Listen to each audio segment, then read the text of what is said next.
years ago? Or? That's a very interesting question, and what happened is the same thing really that happened with my story, and we each have a very, very special story. Each of us is seeking in our own way, and we always have revelations. It's a natural human event. What happened for this wonderful young scholar named Sonu Shamdasani, he is a very, very well-respected and fantastic Jung scholar. He knows everything top to bottom, and it's very good to focus like that. Because of his focus, he became aware of the Red Book and knew that he needed to try to get permission from the family members to publish it. So, of course, it's been in a Swiss vault for the past 100 years. Yeah, so again, treasures that are hidden, which is so much fun for all of us. We love to find buried treasure. Did people know that he had written this book? Yes, people did know, and it had actually been circulated among his close colleagues, just as they had done in the turn of 1500. So it was in a Swiss vault, and no one really knew the value of it. Many scholars didn't know what was in it currently. So these few scholars and people who cared about his teachings, because they have such an impact to people in the real world, people are trying to help others who have lost their way and don't know where they are. In the middle of my years, I came to a dark wood. Dante. This is what happens to people. We have to find new ways. We rebuild ourselves many times in our life. So Jung knew about all these things, and he'd done that himself personally. So just like the scientists, the theologians, the philosophers, the scholars at 1500, they were practicing these things because they cared and they wanted to become more integrated and to help people. So Jung, of course, wanted to help people and to understand the human mind. And his family, of course, it's a huge legacy of fame, really, has followed him, and initially I think didn't want to have it brought out, but you know, it was talked about over a number of years. There's an organization called the Philemon Society, and I think they banded together specifically to publish every last scrap that Jung has ever written, because he was a prolific writer. The texts that are published, I have on my own bookshelf, they're this thick, you know, many of them. So there's just volumes of his that haven't been published that they're trying to get funding for to get published. And one of them is the Red Book, one of the most important texts. This is probably the most important, and forgive my posters, this is what scholars do. We want to find information and we want to know what it means.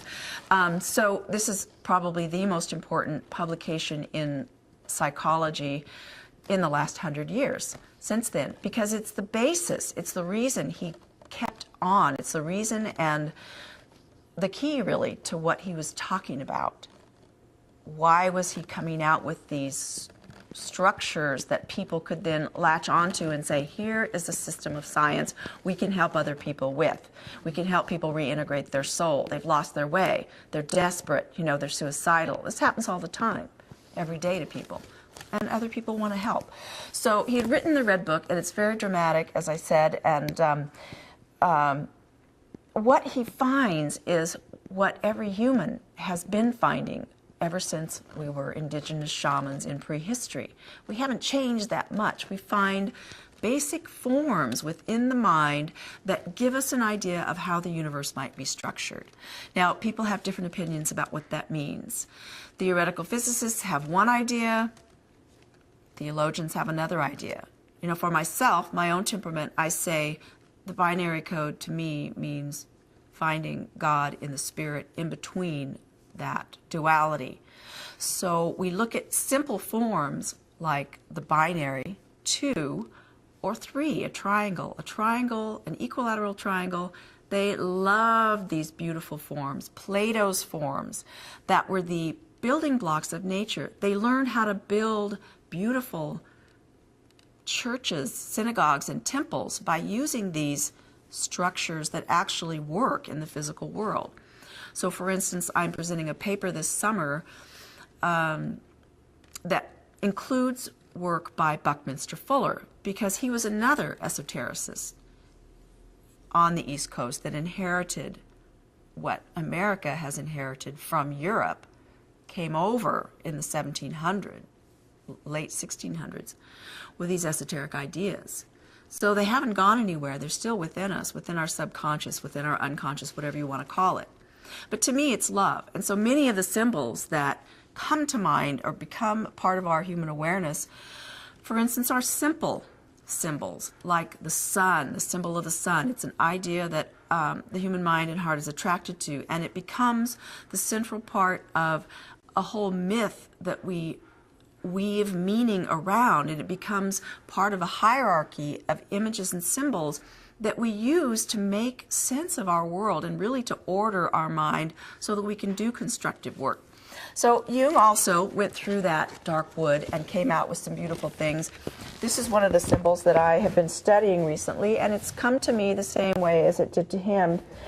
Some call it the flower of life, some call it the seed of life. It's a very simple eightfold flower coming out of a lotus, really. So, you know, when I opened this book, which I purchased very recently, I said, yes, that those are the same symbols that I've been finding as I decided to look. I didn't know what we were going to find. We didn't know what we were going to find. Jung didn't, but this is what he found. And I was studying specifically what esotericists sometimes like to study is the fall. What does the fall mean? What does that Christian fall from the sky, the fall of Adam and Eve mean? And these are very old stories. They came, you know, back from our history in Black Egypt. When we looked up to the sky, we had lotus buds below us, and we were trying to find meaning within that. All that gets imprinted on our nervous system, and we carry it with us, you know, until we're obliterated or until we change so much that we can't see that any longer. So simple things like the lotus and the rose are extremely powerful symbols that come up in the human subconscious, through the unconscious, through our nervous system. So, for instance, in the Hindu tradition, this symbol is, to me, a universal symbol. It's a hexagram.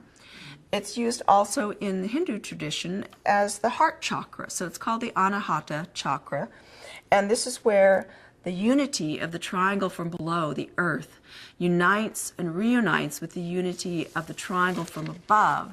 And they interlock, male to female, above and below, in the beautiful symbol which really symbolizes the human heart and meaning what it means to be human. So this symbol, the hexagram, the Magen David, the Magen David, became associated with Judaism around 1450. Because before that, Catholic churches, Christian churches had the hexagram as part of their architectural structure. Mm-hmm.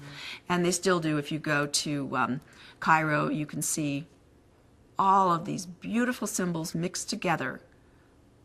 The moon, the sun, the star. Very, very simple images that we know from childhood.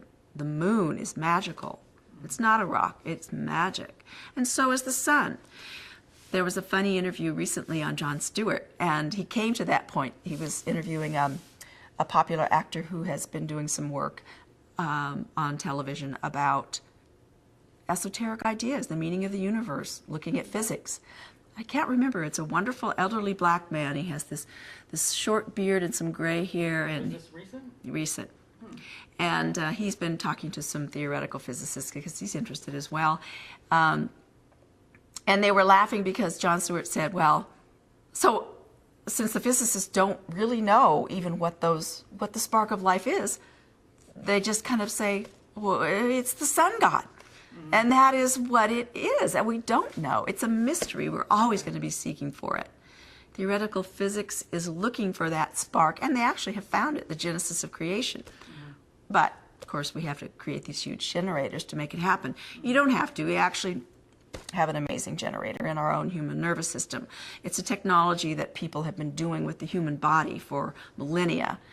And when you find those places, when you can see into those places, it's not dark, it's not mysterious, but it is frightening when you're learning, because to know of Christ's crucifixion and Adam and Eve's fall from Eden, how tragic. It's so tragic. We've lost that beautiful paradise, and we look around here in Southern California and say, this is paradise. Where is that in my heart? We've lost it. And so I wanted to focus on the fall, what that means. Why do we even talk about it? Why do we talk about the sun and the moon? And the image that came up after really, I don't know, 3 or 4 years of contemplating that, what came up was the hexagram as a symbol of what the astrologers, what the alchemists of the time of Marsilio Ficino were studying. They cherished these symbols as a way to explain to people in image what these thoughts were about.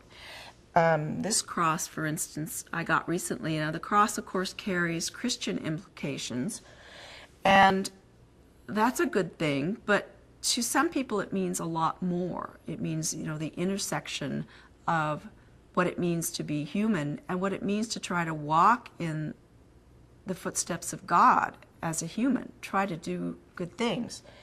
In the middle of this cross, there's a beautiful eightfold star.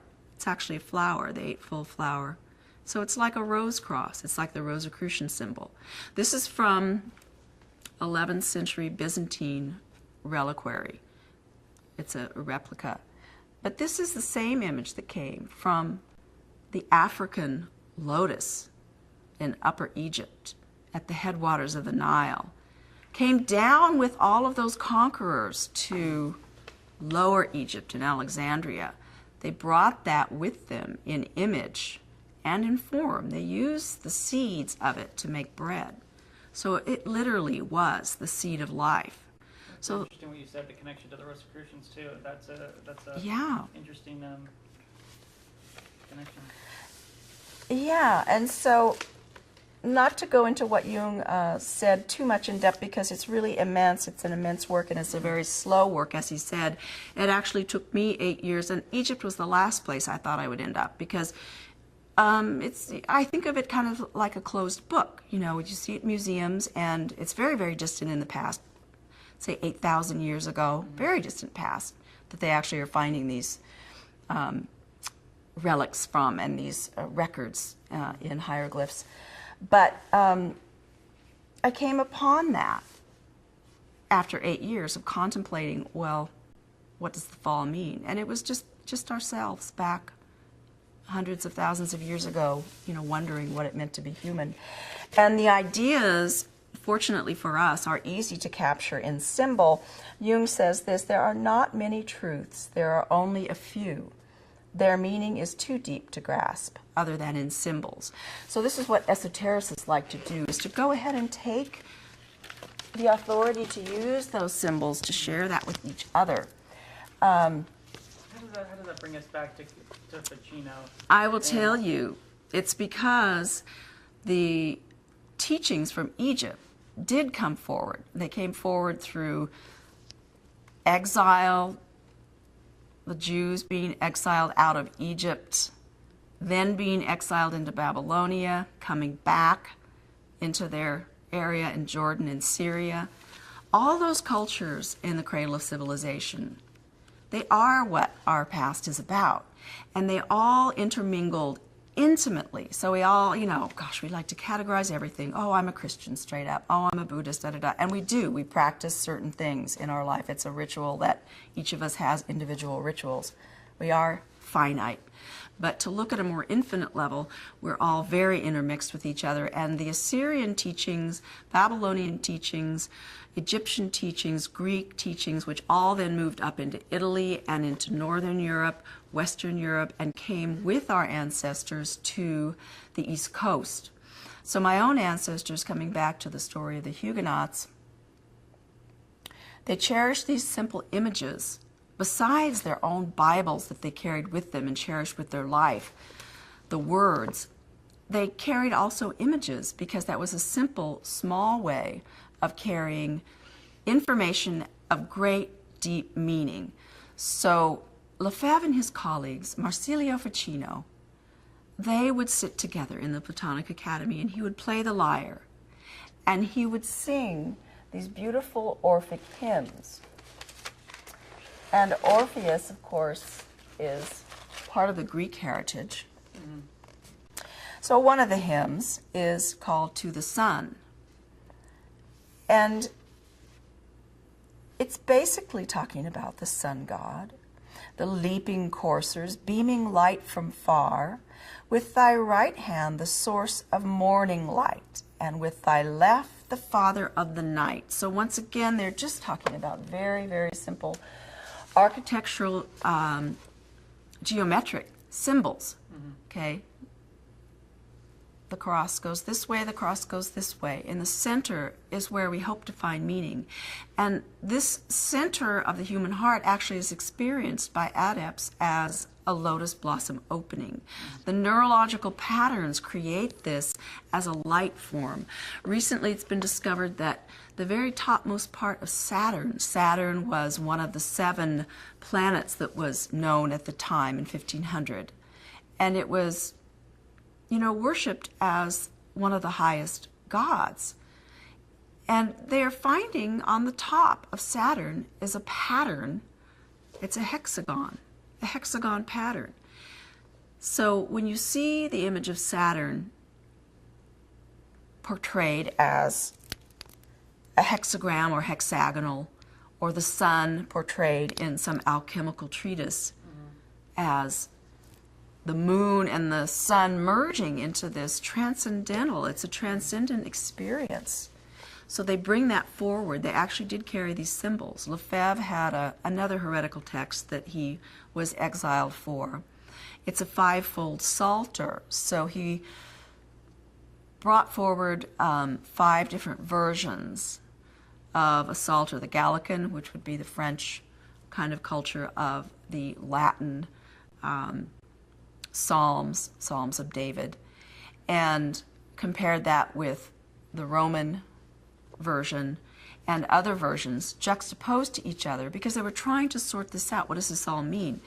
There's a famous Psalm 118, and in some Bibles it's 119, which is considered to be one of the Psalms that speaks about the Messiah within the Judaic tradition. So within the Hebrew texts, the Hebrew Psalms, there's teaching, of course, of the Messiah. So what happens with that psalm is it's all about human genesis. How did we come to grow? How are we a growing plant? What are we? What did we grow from?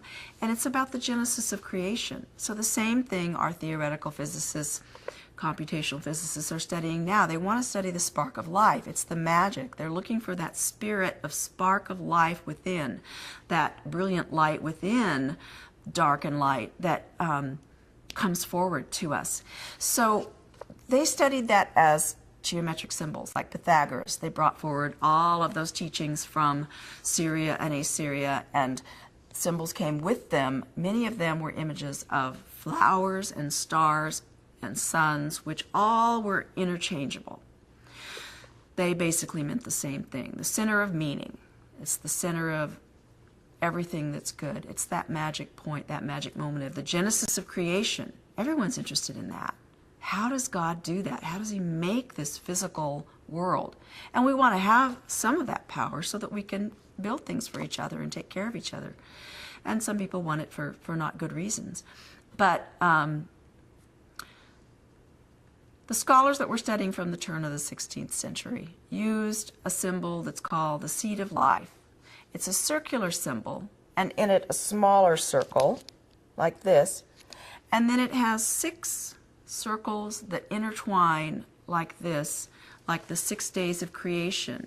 Creation emanates out from the center through all the letters, words, numbers, and sounds. The universe comes from sound, and creates the first seed of life. So that seed of life, back to the idea of the lotus, a very primitive idea, we carry with us as the idea of hope that we can know more. It's an idea. So he brought it forward into a Psalter, Latin psalm, book of Psalms. The actual symbol was printed in that, which was heretical. One symbol in the entire thick volume of Psalms. And he was exiled for that. At the time, the church and the Sorbonne, which was not a secular academy like we have now, had to make decisions about where to draw the line because many of their highest cardinals, bishops, monks were practicing magic. It's a technique, these are techniques that are human techniques that are natural. It's nothing unnatural. And these were people who were prone to introspection. So of course they were practicing these techniques. They were practicing magic. They were sorcerers. But they had to find a way to make that palatable to their own political agenda and say, it's not forbidden. These aren't forbidden teachings. But so they basically ignored them, and they said what is forbidden is Judaizing. So in the Christian church, we want to separate ourselves. We don't want to use this symbol anymore. 1450, this delineates the Jews. And again, of course, during the Nazi war, it horribly signified all of that hate and the intolerance. So it has been used over many decades and lifetimes to symbolize that. And there's no reason for that except for intolerance. They wanted to say, that's your symbol, it means evil, it's not ours. We disown it, we disown magic, just like the Saudi government is doing now. Magic, sorcery is illegal. We don't acknowledge that. Our Christian scholars, our Catholic scholars, may not use symbols like that. If they do, they're Judaizers, and they're heretics. The Inquisition is definitely a reaction to the spreading of knowledge. There were, in Spain, for instance, it's right before that, it's called a time of convivencia, which means that Jews, Muslims, and Christians were all living together peacefully, all intermingled. And because we were spreading out so much on the planet, going overseas, trying to conquer these places, there was a division, and for some reason in the political arm of the church, they felt it was necessary to really draw lines, separate communities, separate people out. And the Inquisition started to happen, and it kept going and kept going and kept going. So that the violence, just like now, is so deep in the cultural imagination that it's hard to imagine life without that intolerance and without that hate. So the Inquisition was rampant. They were out of control, just like the fundamentalists now are. Being allowed, the Saudis allowed to execute a citizen. I guess they're not part of the free world. That's the problem. And we aren't part of the free world unless we continue to claim that, continue to create that. So the Inquisition came forward and created texts. They created the Malleus Maleficarum, Hammer of the Witches, was a major text, this big, that they circulated among the Inquisitioners. And it was very simple for people to understand that their neighbors were witches. And so the Inquisition wanted to ride on the back of folklore superstition about, oh, that evil witch, she's doing magic potions. This is a throwback to village life, very dark ages. A throwback to a time when we weren't civilized. And there's much of that that's still happening today, where there's a lack of civil treatment among peoples. It's a throwback to, yes, because people were still being stoned, people were still being burned, everything, torture. It was not good, and it's still not good. And people such as myself and most other U.S. citizens have to heal from those kinds of hereditary, genetically inherited wounds. From that, we fled from that. We left Europe. We had to hide our beliefs. So these things were hidden in secret Bibles. My grandmother told the story, and this is one of the reasons I had such a passion for following my own family's story, is there's a story of a family who had, I think, 6 children or so in 1650, the middle of that century, 150 years after Lefebvre, Jacques Lefebvre, the theologian, scholar. And all the children were killed except for one, and the parents were murdered in their home. The mother had baked their family Bible, which is a 1608 Geneva Bible. It's a Calvin Bible, in a loaf of bread in the oven to conceal it. The Bible is about this big. So the story comes that the family Bible, which is a Protestant Bible, with the heretics, the Huguenots, came to America in a loaf of bread with my ancestor, Isaac Lefebvre. He was the orphan, the only one. It's a very tragic story. But it is America's legacy. And we did receive that, and we did live on, just like Buckminster Fuller. He had relatives that came over. He inherited that just by being born to those people. They came to New Paltz, New York. Some of my relatives stayed there. Some of them moved to Lancaster, Pennsylvania. And they were the founding fathers of the country, Huguenot founding fathers. Walloons, others that were sent out. So the images came over because they carried so much power with them. And I spent many, many decades not knowing what was in that family Bible. And I finally got to travel to Lancaster, Pennsylvania last summer to the Lancaster County Historical Society. Keeps it in, of course, their cooled vault. Oh, wow. Yeah. And it's wonderful because it was donated by one of the Lefebvre families. A different line had inherited it. It's probably been there 100 years, back and forth, different places right in that area. I think it may have been in New Paltz at one point. But I looked at Psalm 118 because I wanted to know if they had drawn the image. Lefebvre in 1500 had dared to have this printed in his Psalter that he was going to share with everyone. This image is Judaizing.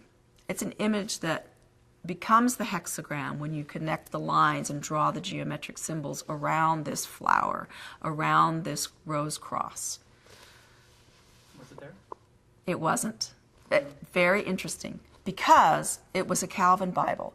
And the mainstream Protestantism did have to break off from the more radical, as they call it, studies. And I think the reason for that is because not everyone has a tendency to want to think that way. It's a certain way of thinking that some people are born with.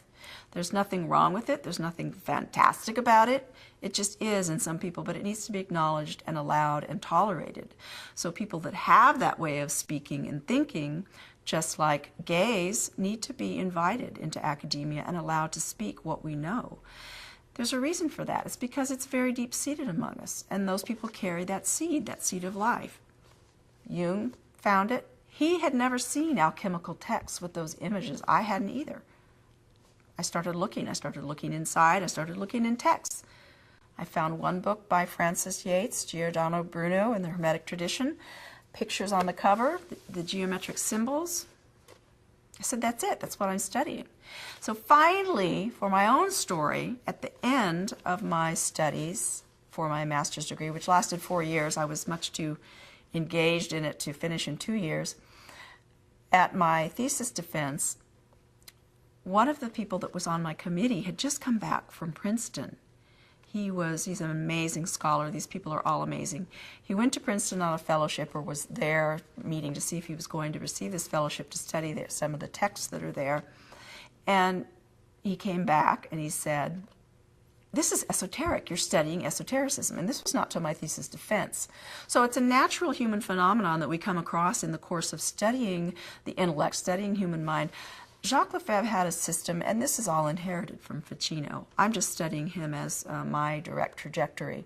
But what they studied was an ascending methodology for teaching students to focus their mind and to be able to order their mind to live a balanced life.